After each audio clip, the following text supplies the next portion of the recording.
I've been best friends with Becca since 2010. We were college roommates, and then after we graduated we still lived together up until I moved in with my boyfriend Nate in 2019.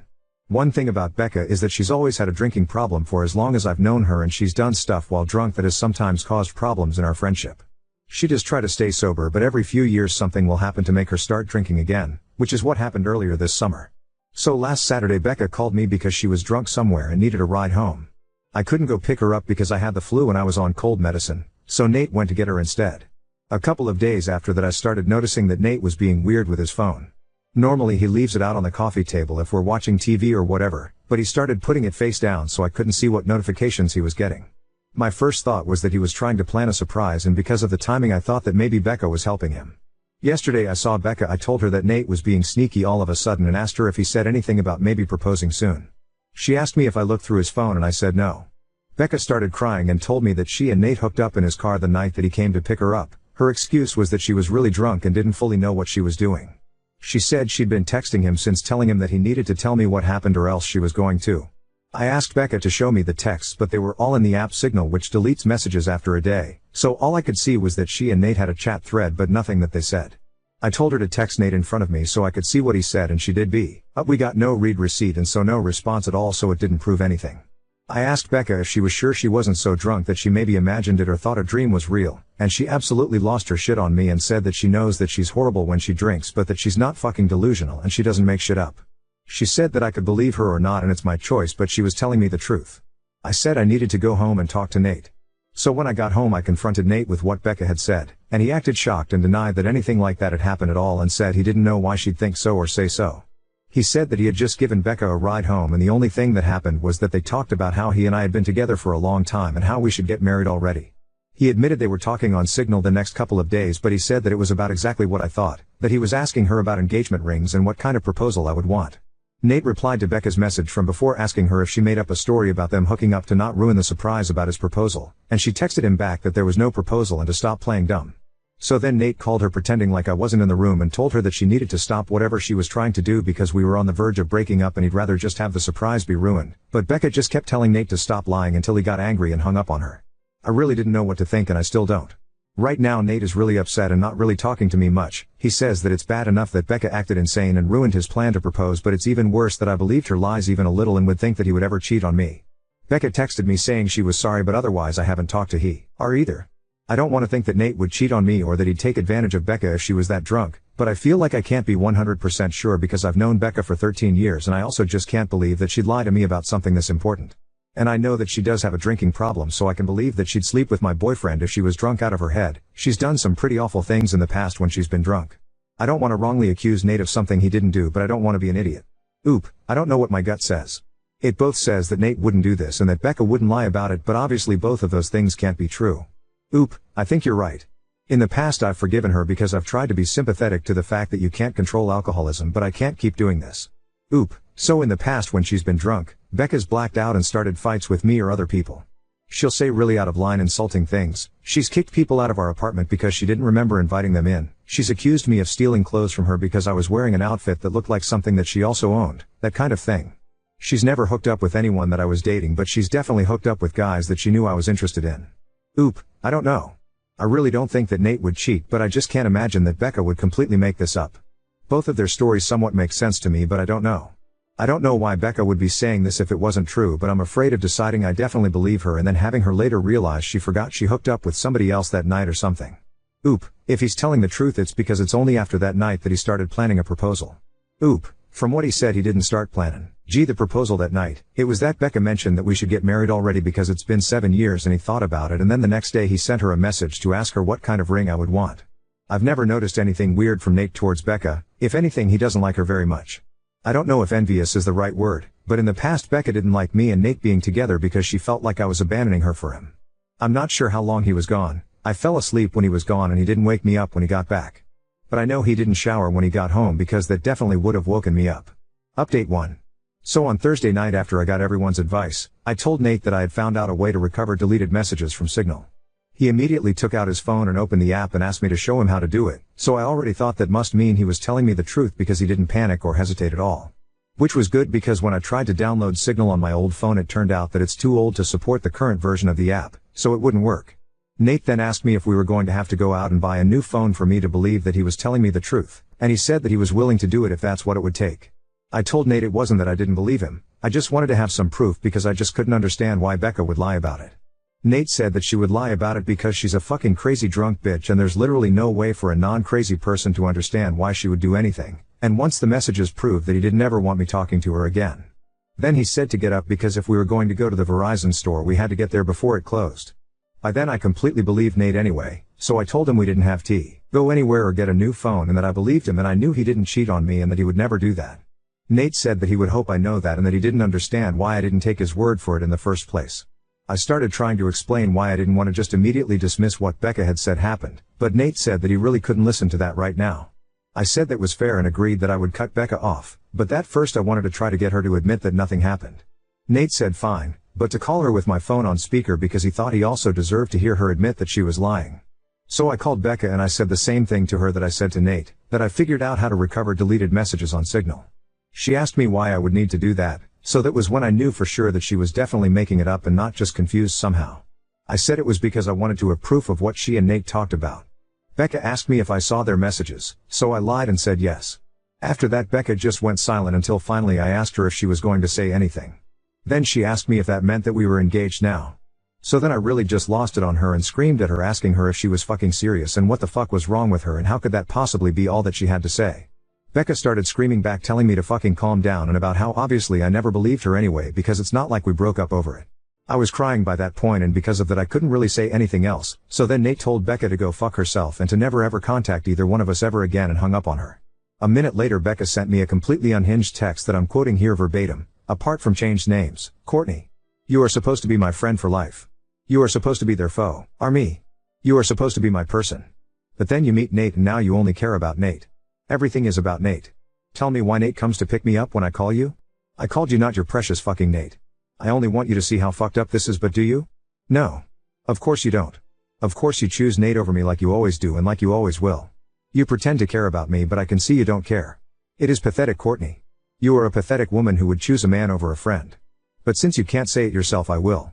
Since you have to have your sweet perfect little baby Nate do it for you I will. Goodbye, Courtney. Is that what you want? Goodbye forever. I hope you fucking got what you fucking want. There were the 3 dots after that showing she was still typing more, but I blocked her before she sent it. I don't care about anything else that she has to say, I'm sure it's all just going to be more bullshit about why this is my fault or justifications about why what she did wasn't that bad and I should forgive her. I know Nate is probably right and there's no non-crazy logic behind why Becca would stoop to doing something like this, but obviously I've still been thinking about it and my best guess is that whoever said that Becca still blames me and Nate, apparently mostly Nate, for her being a drunk mess who can't get her life together is right. It seems like she somehow thought that if she said she hooked up with Nate, I'd break up with him but still want to be friends with her and then everything would magically be fixed. As far as stuff with Nate, I asked him if he thought he could ever forgive me for doubting him and he said that since I came to my senses and I cut Becca off he guesses we can try to put it behind us. I don't think he's still going to propose anytime soon. After this I probably wouldn't if I was him. And from what Nate said he didn't actually do any planning yet other than asking Becca about rings and if I'd think a public proposal was tacky or not. All he was doing so far was trying to get ideas without me knowing he was talking to her about it. So just based on that I think probably it's not going to happen for a while if it still does at all. Also, thanks to everyone for the advice and support. I know I didn't respond to many comments but I really did appreciate everyone who cared enough to want to help. Oop, I'm sure she won't just go away. I'm already expecting her to try to get our other friends to get in the middle of everything as soon as she figures out she's actually blocked and I'm not just ignoring her. I hope she won't try to do anything else but I guess at this point I really can't know with her. Update 2. I'll keep it as short as I can. Unfortunately I have nothing good to report. It turned out that whatever was going on with Becca that caused her to make false accusations about Nate was the beginning of some kind of a psychotic break. After I blocked her she made a whole bunch of fake accounts and started sending me completely unhinged shit about how I ruined her life and threatening to get revenge on me and Nate. This went on for literally months with her sending me dozens of messages a day. I found out from other friends that she was making multiple posts on Facebook every day that were semi-coherent rants about how much she hated me and how I was evil and ruined her life intentionally. I tried to talk to the police 2 different times to get a restraining order because I was afraid that Becca was going to show up at our apartment and attack me or Nate. I literally even got a front door camera because I was so scared that she was going to hurt us. The police said that because Becca wasn't threatening actual violence she was just a nuisance and they couldn't do anything. They acted like I was an idiot because it isn't illegal to talk shit on Facebook and they basically told me to just keep blocking her whenever she made a new account. And eventually she'd get bored and move on. Then finally there was an incident where someone broke the windshield of Nate's car while he was parked at his work. I guess it could have just been a random act of vandalism because his wasn't the only car that got windows broken, but at the time I was 100% sure it was Becca, so I went to the police again. Eventually an officer went to talk to Becca, and she said she didn't touch Nate's car, and again I have no proof that she did. But after the police talked to her, Becca got put into a psych ward for a week because apparently her apartment was filthy and she was drunk out of her mind 24/7 and a danger to herself. I have not heard anything from Becca after she left the psych ward. I don't know if she was diagnosed with something or if she's medicated now or what. I found out that she moved in with her dad, who thank God lives in a different state. I look at her social media every so often to make sure she's not posting about me again and that she's nowhere around me. I haven't mentioned Nate much in this update because we're no longer together. He broke up with me after the windshield incident because he couldn't handle being constantly harassed by Becca, and to be honest I don't think he ever forgave me for not taking his side immediately when everything started. It really hurt, but I can't blame him. I tried to talk to him about fixing things between us after Becca was gone, but he just wasn't interested. So in the past when she's been drunk, Becca's blacked out and started fights with me or other people. She'll say really out of line insulting things. She's kicked people out of our apartment because she didn't remember inviting them in. She's accused me of stealing clothes from her because I was wearing an outfit that looked like something that she also owned, that kind of thing. She's never hooked up with anyone that I was dating, but she's definitely hooked up with guys that she knew I was interested in. Now on to second story. Sister undermined my life choices and insulted my husband during Thanksgiving, so he finally retaliated, leaving my family divided. I am the youngest of 7 kids. The problem I have is with the eldest sibling, my sister Mary. Mary has always undermined and judged my choices growing up. For example, when I wanted to take a gap year after high school to save money for university, Mary told me it was a bad idea and that once I took a gap year, I'd never go back, just like her. I almost didn't go through with it because she made me second guess myself. Then, after the gap year, I changed my major after the first semester, and she yelled at me for hours about how I was going to ruin my life and waste all my money since I couldn't make up my mind. I have countless examples of times she made me cry from her yelling or made me question my decisions. And at the time, I felt compelled to listen to her. After meeting my husband, then boyfriend, and getting a therapist, they both helped me realize I needed to distance myself from Mary because she's extremely toxic and both emotionally and verbally abusive. It took a lot of effort, but I finally went no contact with her. I finished university, got a job in my chosen field, thanks to my brother-in-law, moved in with my husband, and eventually got married. For the first time in a long time, I felt truly happy. I still see Mary during family events and holidays. I hate seeing her, but it's my family too, and I don't want to miss out because of her. However, she always finds a way to ruin the holiday for me. She often takes digs at my husband, saying she doesn't like him and that I could do better. My husband usually tells me to ignore her because he thinks she's only doing it for a reaction. Last weekend, we had our Thanksgiving celebration at my mom's house. When we arrived, my husband asked my mom if we could host Christmas at our place since her house is getting too small to fit everyone. Before my mom could respond, Mary jumped in, saying we shouldn't offer a home we didn't buy, and then called my husband a fucking nepotism baby. That comment made me mad because she knows nothing about my husband's situation. My husband inherited our home from his grandfather after he passed away, so her saying that was incredibly insensitive. Both my mom and I told her off, and she quieted down for a bit. But during dinner, my brother asked me how work was going, and Mary chimed in again, claiming I probably don't work since my husband is rich. I corrected her, explaining that we're not rich and that I work as a preschool teacher and she knows this. Standing up for myself seemed to completely set her off. She yelled at me, saying I was only working there because I couldn't handle the other program I was in and that she knows I'm not happy with my temporary job and I should be pursuing a more serious career. Mary kept yelling, tearing into my life choices. I got anxious and nervous, as I always do when she yells. It brings back the trauma she caused me. I tried to defend myself but started stuttering, which made her escalate. My mom and siblings tried to get her to stop, but she wouldn't. Then she said something that hurt the most. She called me a disappointment and claimed my mom felt the same way. At that point, my husband lost it. He started yelling at her, which is rare for him since he's usually very calm. He swore at her and called her some names, including a fat bitch and a cunt. He also called her evil and said no one in the family liked her. It turned into a screaming match. My mom tried to calm Mary down, and my husband, but neither of them would stop. My husband and I ended up leaving and going back to the Airbnb we were staying at. The next day, we went back to my mom's house. My husband apologized to my mom for yelling and ruining dinner but said he wouldn't apologize to Mary. Since then, my mom has been calling me, asking me to get my husband to apologize too, keep the peace. Mary still lives with her, and my mom is tired of her ranting about how rude my husband was and cursing him out. But I told my mom I'm not going to make him apologize. I know he was rude, and some of the things he said were harsh. But Mary was always rude, and no one is telling her to apologize to us. Update 1. My husband also wanted me to pass along his thanks as well for standing up for me. I showed him this post, and he feels vindicated. His words, not mine. He truly is such a wonderful man, and I'm very lucky to have him. I responded to some comments, but I wanted to make a larger post to address the things I saw mentioned the most. I called my mom today and told her that my husband will definitely not be apologizing to Mary.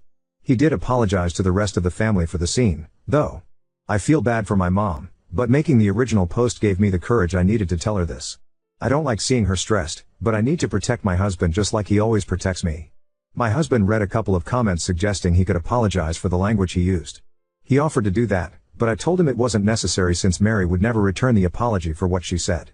My mom said she understood and promised not to bring it up again. I also told her, for her own sake, to ignore Mary if she starts ranting about it again. I saw a lot of comments about cutting off my mom or going low contact with her, also a lot that were bashing her. I want to say up front that I'm not going to do that, nor do I appreciate those rude comments. I agree that my mom has enabled some of Mary's behavior, but she's not a bad mom. She has always tried to control Mary, but Mary doesn't listen to anyone. My mom raised 7 kids on her own. Our dad died when I was 2, and Mary was 14.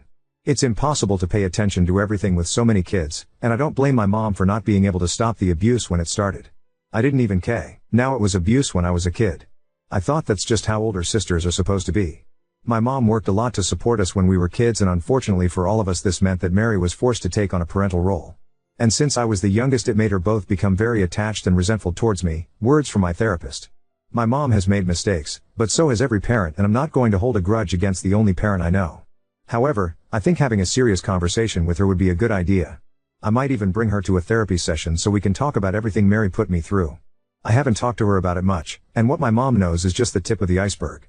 She really does try her best to parent us, she always has, but Mary is too much for everyone. Many people asked why Mary still lives at home. I mentioned this in a comment, but Mary has a chronic pain disease that forces her to take a lot of time off work. I also think it's another reason why she is so mean. I won't go into details, but she does have a job, but she can't afford to live on her own. None of my siblings are willing to take her in, and most of them are low contact with her since she treats us all the same. My mom isn't the kind of person to turn her back on her kids, so she lets Mary stay. I also think she does this as a way of making it up to Mary for relying on her so much for child care. Some comments asked if Mary was abusing my mom. I want to clarify that this isn't the case. For everything Mary has done, she's never put her hands on anyone. While she does fight like this with my mom sometimes, she treats her much better than the rest of us. The worst thing she does is use my mom as her personal therapist. Mary is absolutely not coming to Christmas. I was never planning to invite her, and my husband would never allow her within 20 feet of our home. She will throw a fit, but we don't care. I love the holidays, and I'd like to spend them with people who actually care about me. I also think it's a good idea to take your advice to avoid family gatherings if Mary is present. That will be hard because I don't want to miss time with the rest of my family, but I'll just make plans with them individually. Once again, thank you to everyone who commented. You've given me a lot to think about, and I'm planning to share some of your comments with my therapist to work through them. Some of them hit me hard, and I need time to unpack everything.